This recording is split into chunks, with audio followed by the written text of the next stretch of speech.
Ahora sí.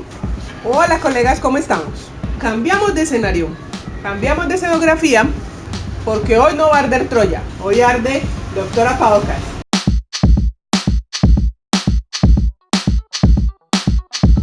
Estos días les estuve pidiendo por Facebook que me mandaran preguntas que quisieran hacerme. Tengo aquí, en esta hermosa coquita que le decimos nosotros, este recipiente, las preguntas que ustedes me mandaron. En una voz en off van a estar mis locutores haciendo las preguntas. Y empezamos. Doctora Paocas, bienvenida a su programa concurso. Pregúntale a la doctora Paocas. Esperamos tus más sinceras respuestas a las preguntas que tus amados inconformes te hicimos. Que comience el juego. Doctora, ¿qué te anima de tu profesión? ¿Qué me anima de mi profesión? Es una pregunta difícil de contestar, porque en este momento de mi vida yo creo que nada. Estoy en una etapa como de disconformidad con la misma. Han pasado como tantas cosas en mi vida, en mi carrera, que no me emociona. Pero si me devuelvo de pronto quizás al pasado, algo que me animaba muchísimo, que me gustaba muchísimo, que me llenaba de adrenalina, en realidad era la urgencia. Doctora Paocas, ¿a los cuántos años de graduado uno empieza a tenerle paciencia a los propietarios? A veces le provoca a uno... No tengo ni idea. Es una respuesta muy difícil de contestar, porque yo personalmente soy el tipo de persona que respondo con la misma actitud con la que me hablan. Entonces, si a mí me llega un cliente que de pronto no entiende, pero está tratando de entender, yo tengo mucha paciencia. Le hago un dibujo, le muestro, si es posible, fotos de procedimientos o cosas así, lo hago. Siempre tengo mucha paciencia con las personas que de pronto no tuvieron oportunidad de educarse. Pienso que con ellos hay que tener una paciencia especial, siempre y cuando no sean groseros. Para mí el respeto es indispensable. Yo sé que va en contra de lo que yo estoy haciendo en redes sociales, pero yo creo que estamos más que claros que lo que yo estoy haciendo en redes sociales es exactamente responder con la misma actitud con la que nos tratan. Pero en la vida real no soy así. Tengo mucha paciencia con quien tengo que tenerla. Normalmente a la gente le gusta mi trabajo. Y si no están de acuerdo con lo que hago, me lo hacen saber. Y si son groseros...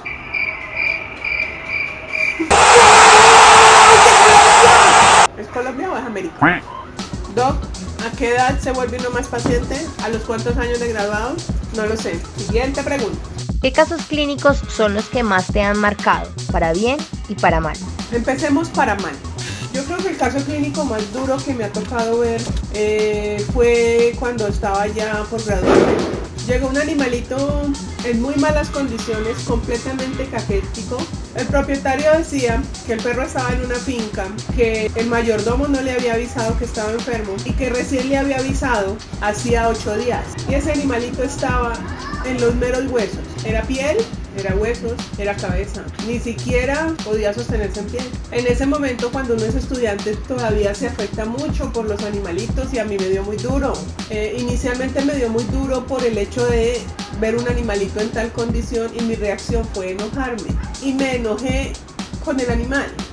Él no tenía la culpa de absolutamente nada, pero yo estaba furiosa. Y estaba tan enojada de ver la calidad de gente que puede existir, de permitir que un animalito llegara a esas condiciones. Y parte de mi trabajo, parte del trabajo de un estudiante es limpiar las jaulas, sacar los animalitos y después revisar los casos clínicos. Ese día que llegó ese animalito, yo saqué todos los animales, les limpié, los organicé y yo no lo quería sacar. Yo estaba supremamente enojada con ese animalito, que no tenía la culpa de nada, pero pues uno siendo muchacho es como medio idiota.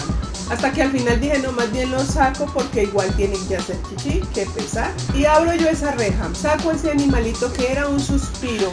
Si ese animal hubiera estado en una buena condición, yo diría que habría alcanzado tranquilamente 28 kilos y él no alcanzaba a pesar 12 o 15 kilos máximo. Yo saco ese animalito de la jaula y lo llevo hasta el patio. En el momento en el que yo lo pongo en el patio, el perro se derrumbó, se infartó. Y yo sentí que me moría con él. Levanté la cabeza muy desesperada pidiéndole a los doctores que me ayudaran. Doc, se está muriendo. Doc, ¿qué está pasando? Doc, hagan algo. Efectivamente, para cuando se reaccionó que fue inmediatamente, pues no había nada que hacer. Él ya estaba en las últimas. Yo sentí mucha culpa, yo me sentí muy culpable, me puse a llorar. Yo creo que los primeros años de ejercicio todo veterinario llora muchísimo mientras aprende a manejar esos dolores o esas penas. Y fue un caso que me marcó mucho porque yo siempre pensé después de ese animalito, yo no puedo permitir jamás que la irresponsabilidad de una persona afecte mi trabajo como profesional. Me afectó para mal porque aunque no era mi responsabilidad, llegué a pensar que el perro se había muerto por culpa mía y no era así, pues se murió porque estaba enfermo, se murió por culpa de los dueños y del mayordomo que pensaban que el veterinario era bobo y no se iba a dar cuenta que el animal llevaba más de 8 días así. Ese fue uno de los casos más difíciles para mí y tengo otros del que quisiera no hablar, quizá más adelante me animen. ¿Y esa aguja no es muy grande para sacarle sangre? Cuando a mí me dan ese tipo de preguntas, siento como alguna de mis neuronas estalla. Cada que me hacen una pregunta esa me estalla una neurona y digo, no puede ser. Este tipo de preguntas molestan mucho. Este tipo de preguntas me sirve para que la gente se dé cuenta que cuando ponen en duda nuestro trabajo son ofensivos. Que cada uno de los médicos veterinarios que existimos hemos estudiado y tuvimos que guerrearnos el título. No lo alcanzan a ver, pero ahí está. Y nosotros sabemos lo que hacemos. Incluso el recién egresado sabe lo que hace porque todos tienen que pasar por rotaciones. Ya sea dentro de un hospital en la universidad, ya sea dentro de las veterinarias en distintas ciudades, pero todos tienen que pasar por la experiencia.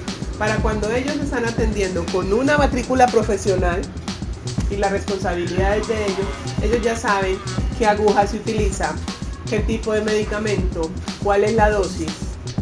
Entonces que pongan en duda nuestro trabajo no es nada divertido, es muy ofensivo. ¿Cuáles son las bases para hacer un buen ejercicio profesional? Cuando yo me fui a graduar, terminé mis rotaciones, terminé mi pasantía. Yo recibí las palabras que me hicieron la profesional que soy ahora.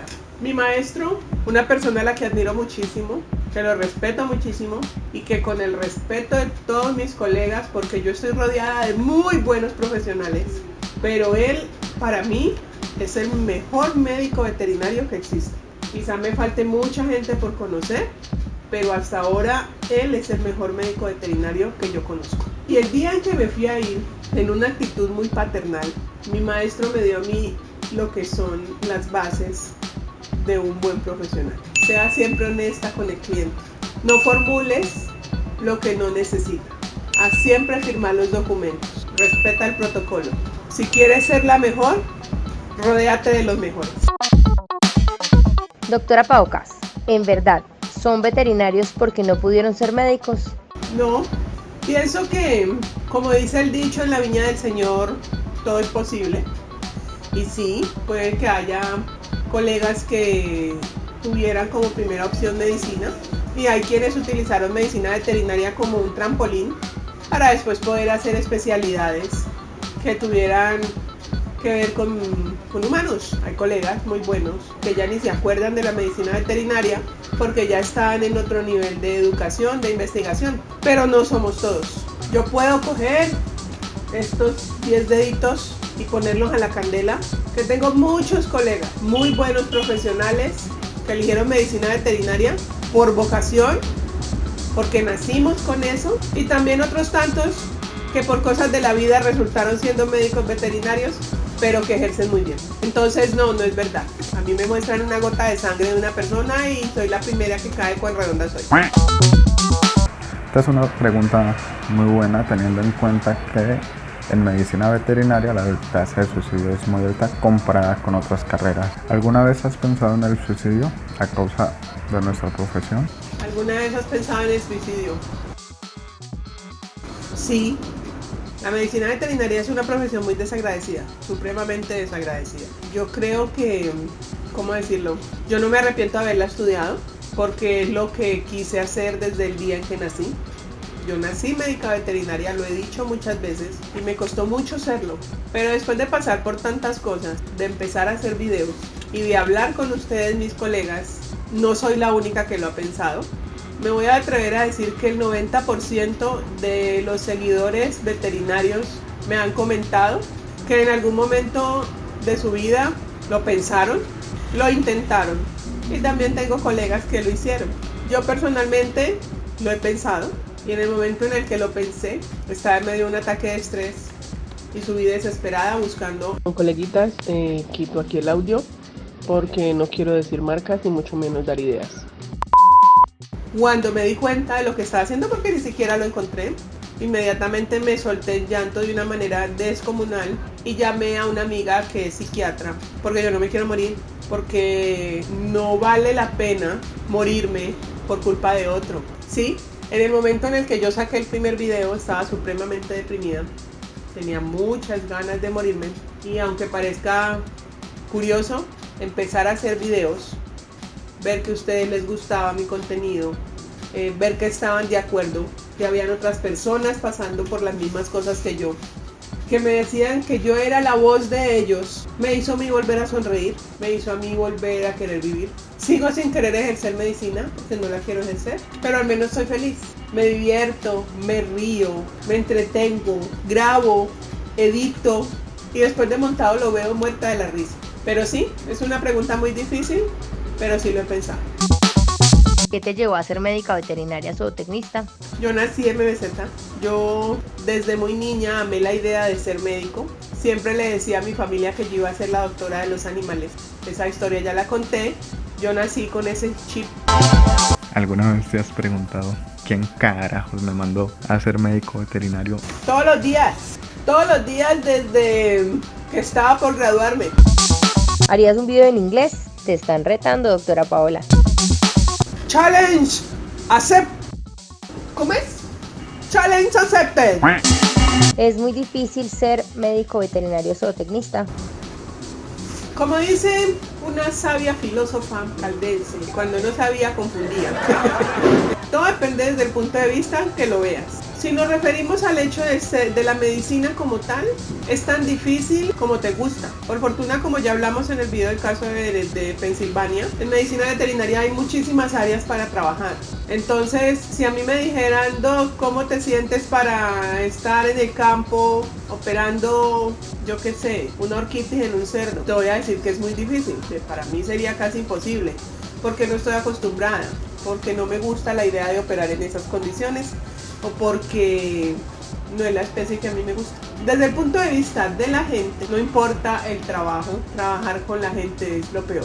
Yo creo que muchos de mis colegas, cuando elegimos o eligieron, digámoslo, porque yo sabía que yo iba a ser médica veterinaria sin importar quién estuviera por ahí en el camino, muchos ingresaron queriendo no tener que ver con gente, y no hay nada en donde haya más gente y donde haya que enfrentarse más a las personalidades que en medicina veterinaria. Por ese lado, es muy difícil ser médico veterinario. ¿Siempre quisiste ser médica veterinaria? Sí, desde el 28 de abril de 1979. Si no fueras médico veterinario, ¿qué serías? Había estudiado cocina, aunque yo creo que no me hubiera ido tan bien, porque soy bastante desordenada a la hora de cocinar, cosa que no me pasa a la hora de trabajar en medicina veterinaria. Pero en cocina yo ensucio hasta el último plato que existe, hasta la última cuchara, y si me ponen más ensucio. Y los chefs suelen ser muy organizados, pero me hubiese encantado estudiar cocina. Y si no, habría estudiado idiomas, porque me gustan muchísimo. Cuando no estás trabajando, ¿qué te gusta hacer? ¿Cómo respondo esa pregunta yo? Bueno, veámoslo así. Técnicamente, en mi cabeza yo siempre estoy trabajando. Si no estoy atendiendo pacientes, algo tengo que ver con medicina veterinaria. Como ya quedó claro en otro de los videos, no tengo amigos por fuera del gremio. Entonces, cuando no estoy trabajando y tengo como, me voy para la casa de otro colega a hablar, a pasarla rico un rato. Me gusta mucho, como buena veterinaria, los veterinarios somos muy bohemios, entonces cuando se presenta la oportunidad poder salir a tomarse una cerveza, muy rico. Me gusta mucho salir a tomar una cerveza, en su momento, y cuando puedo me gusta también mucho, aunque no soy, aún siendo colombiana, no soy muy de tomar café. Nada más delicioso que ir a tomarse uno de esos cafés deliciosos que representan a Colombia, con un pastelito de chocolate. es muy rico. Y si no, ando grabando videos, editando, editar me gusta muchísimo, o escribiendo, porque escribo muchas cosas y después un día me haga lo que era y las borro. Doctora Paucas, ¿cuándo un caso se vuelve un reto? Cuando un caso se me vuelve un reto, cuando no encuentro el diagnóstico. Casos como el que les conté, por ejemplo, de, ¿cómo lo llamamos? De Coquito. Ese caso fue un reto. Cuando llega un paciente y a la primera no logro dar con el diagnóstico, se me convierte en algo personal. Yo tengo muy claro en mi cabeza que si mis pacientes no se curan pronto, los dueños pueden en cualquier momento tomar la decisión de dormirlos y pierden la oportunidad de poder vivir. Eso es un reto para mí.